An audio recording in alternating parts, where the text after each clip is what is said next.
Journalism is a core component in terms of media in elections, trying to bring about awareness in scenarios that involve election processes. But it can also be used as a form of activism in a way. But in the context of election observation, we need to understand a thin line between journalism and election observation. These are two completely different components. And you can use journalism as a way of activism in a whole different governance process as opposed to election observation. Just last week, I saw guidelines that were written by the Uganda Communications Commission requesting any person who runs either a Facebook page, you have some sort of online media platform, to go to UCC to request for sort of permission. At some point you have to pay some sort of licensing fees. That is an absolute going against the principles of freedom of expression. I think whoever came up with those guidelines of the UCC are highly regrettable. It is a shameful act for UCC to come up with such guidelines to infringe on already the shrinking space that is available within the country.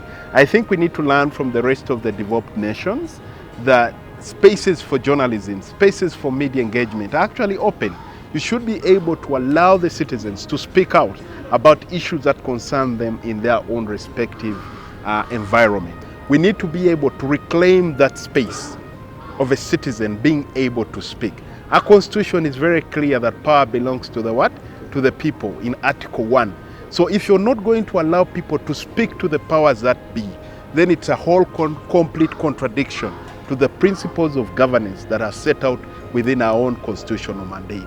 I think over time we have noticed some things. One, the youth elections themselves and the way they've been managed have raised a lot of violence issues, a lot of undemocratic principles happening.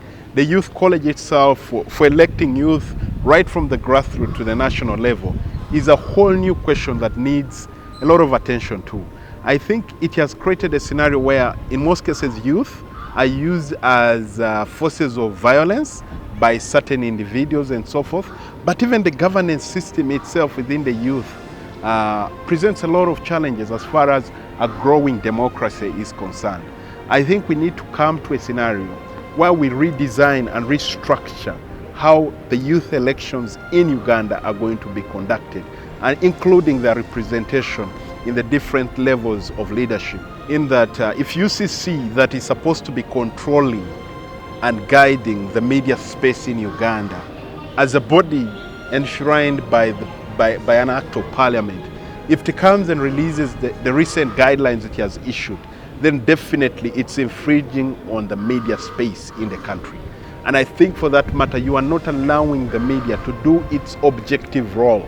If there are media houses that you feel are not doing their role, there are organs within the media space that should control that. But in the current context, those guidelines are regrettable, it's shameful.